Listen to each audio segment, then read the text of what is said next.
What's going on, everyone? Welcome back to my channel. In today's video, we're going to look at 4 exercises for the TFL muscle, which is a muscle on the front and sort of side of the hip. This bothers a lot of runners. Sometimes people have something called external snapping hip, where the muscle kind of snaps over the side of their hip. So if you've got any symptoms like that, stay tuned for today's exercises.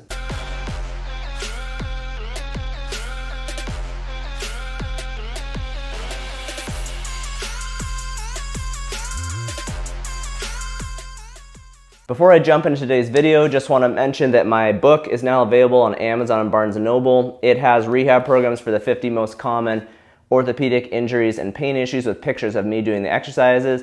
And, something like TFL, you can open right up to the gluteal tendinopathy and bursitis program, and it will walk you through pictures of me doing the exercises, and again goes through 3 phases. So there are chapters for every joint region. If you'd like a resource for the whole body with programs like a physical therapist will give you, I'll put the link to the book in the description. So with the TFL muscle, I said before, it's sort of on the front and the side of the hip. So it's going to be right in this region. If you find this bone right here on the side of your hip, that's the greater trochanter. That's where people have snapping hip syndrome. Just forward of that is this small little TFL muscle. So typically it'll hurt people here. It also attaches into your IT band. So IT band syndrome can be associated with the TFL, and even some types of knee pain. So our first exercise here, we're going to work on loosening that small muscle and mobilizing it with a foam roller. You can also do this with a ball, but the key here is to get right on that small spot. So you're basically going to not be on your side on the bone. You've got to kind of find that bone and then roll forward just a little bit, and you'll feel it. That muscle is pretty tender. I've got a real tender spot right there when I get on it. So just find the bone on the side of the hip. So start kind of on the side and then roll forward slightly until you find that tender point in the muscle. And then the muscle's only, you're only going to be rolling up and down maybe 2 to 3 inches, just kind of working through there, finding the tender points, and then kind of pausing and trying to get that muscle to relax. Okay, so this is something you can do for, anywhere from 1 to 2 minutes. You can do it every day or multiple times a day to kind of get that muscle to relax and loosen up. Okay, so that's our first exercise, a soft tissue mobilization of the TFL muscle. For our second exercise, we're going to stretch the TFL muscle. So we're going to be in a kneeling position, and this is a very similar position that people often use to stretch their hip flexors, but we're going to modify it slightly. So the TFL muscle is a hip abductor. It brings our leg out to the side, and it also helps with hip flexion and internal rotation. But because it's an abductor, we don't want to keep our leg right here straight and neutral. We want to bring it farther over into adduction. So what you want to do is line your body up so that your knee is sort of pointing in. That will create hip adduction, which is already going to create a little bit of stretch on the outside of the hip here for that TFL muscle. Hold on to something. I've got the foam roller here so you can see, but ideally maybe do this against a wall.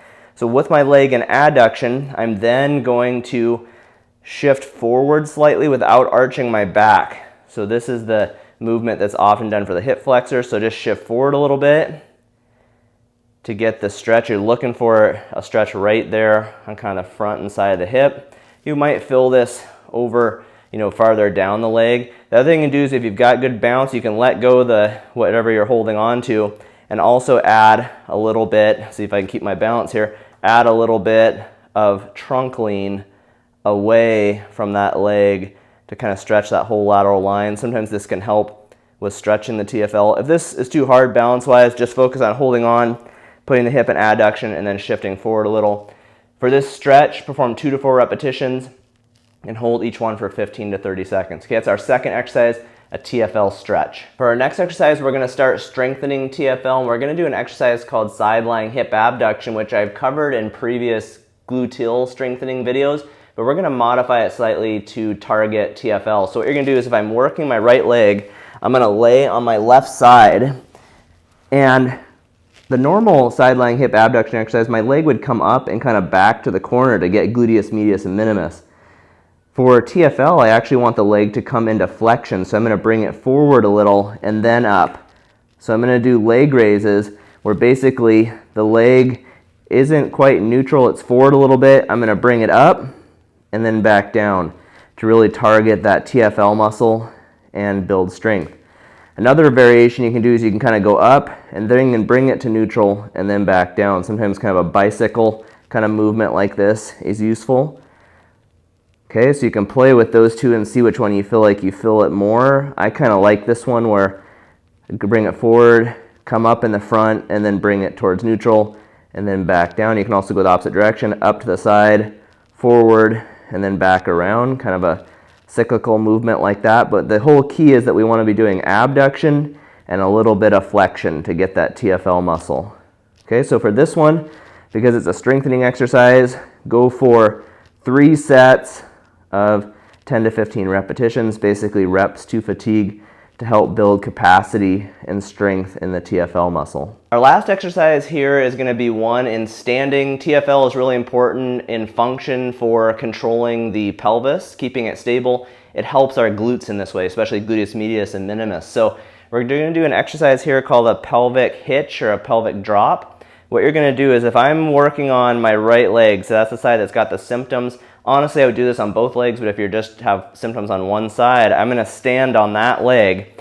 Now, this exercise can be a little tricky to learn at first, but basically what I'm doing is I'm going to put my hands up on the top of my pelvis. Right now, my pelvis is fairly level, but what I'm going to do is use those hip abductors, TFL, and my glutes to let the opposite side of my pelvis slowly drop down, and then I'm going to squeeze my hip abductors on this side to bring that side of my pelvis back up. So I'm not using my low back muscles over here. Everything else is relaxed. I'm literally just squeezing my TFL and my glutes on my right leg to lift and lower the left side of my pelvis. So this is what TFL is going to work with the glutes to help control when we're walking, is keeping that pelvis stable and level. So doing this exercise, we're going to lower and lift the pelvis to challenge TFL in a more functional way. So you should feel fatigue over here on the outside of your hip.